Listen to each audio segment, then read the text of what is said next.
Toastmaster. Tonight, you will learn the easiest investment decision of your life.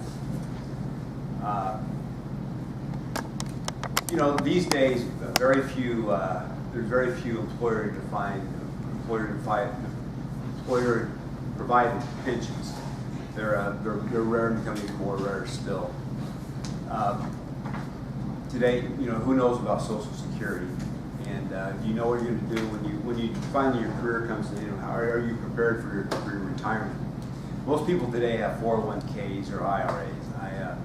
I have a 401k where I work, and I had an IRA from before that. You set up a 401k with your employer if they offer one. If not, you get an IRA at any bank or any brokerage firm. But whether you have one of these investments, a 401k or IRA, which you should do because the money you have put into one of those accounts is tax deductible in that year. The money that you put into it, you're partially funding that investment because it comes out of your taxes. You take it off your income and you're not taxing that money until you retire many years later. That's when you're taxed on that money. But whether you have one of those retirement accounts, a 401k or IRA, or just a personal investment account you can have with any brokerage firm, you may ask yourself, what do you do with those investments? How do you invest your money? There's so many options out there. There's stocks, there's bonds, there's options, or Bitcoin. You may ask yourself, how do you choose? How do you decide? I know everyone's heard of the Dow Jones Stock Index. It was index created back in 1896 as the Dow Jones Industrial Average. Of course, it still exists today as the Dow, 30 components. But very few of them are actually industrial today. But nevertheless, it's been the benchmark for many years of the measurement of the stock market. There's another stock market index called the S&P 500. It's an array of 500 stocks, much bigger, obviously much bigger, broader group of stocks.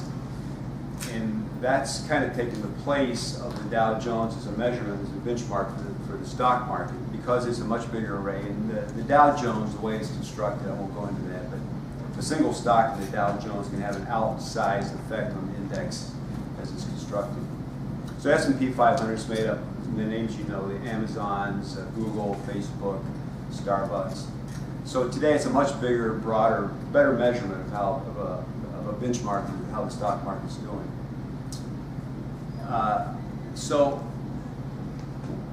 if you want your portfolio, your investment to grow today, along with how the U.S. business is doing, a stock market index fund could be a very wise choice for you. In fact, the famous investor Warren Buffett has said that for most people, a low-cost index fund is the best way it's a smart choice, the best way for many Americans to invest.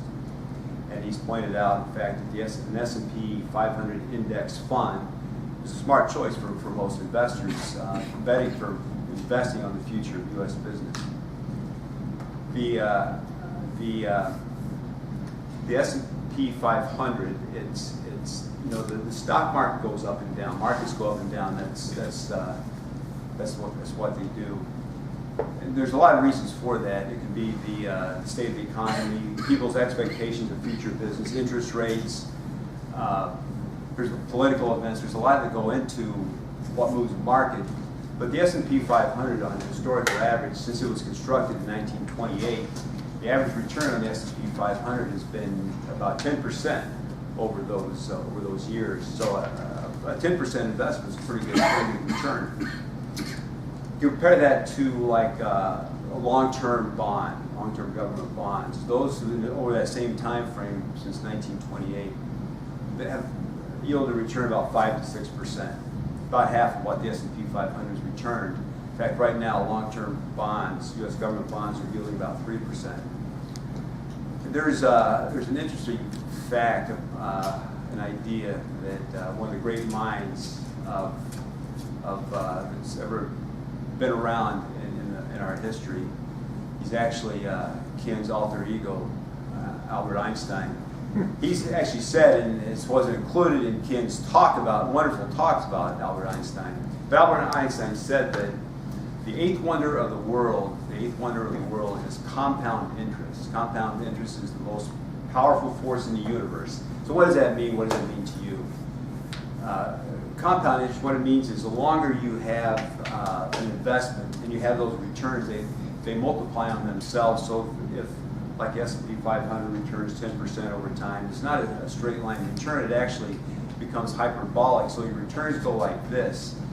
And I'll give you a couple examples of what that means. If you invest $2,000 and let that grow 10% like you see the returns of the S&P 500, that $2,000 at a 10% compounded return over 30 years will be worth about $40,000.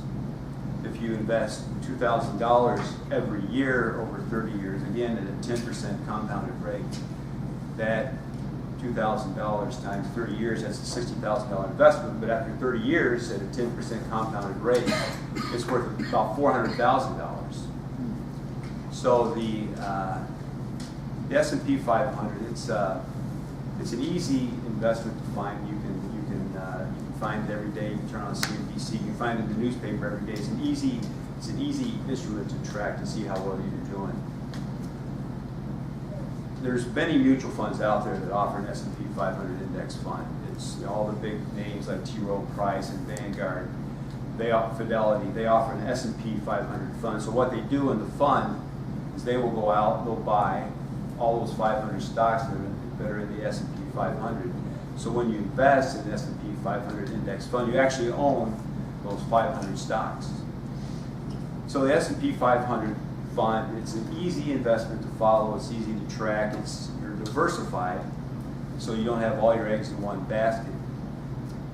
And it's always produced, ever since it's been invented, a very healthy return of 10%.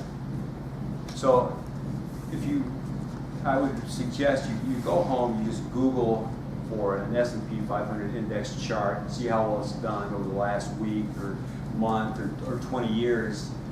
And think about it that you want to make that a part of your investment, because that could be the key to your future, whether or not you have a comfortable retirement.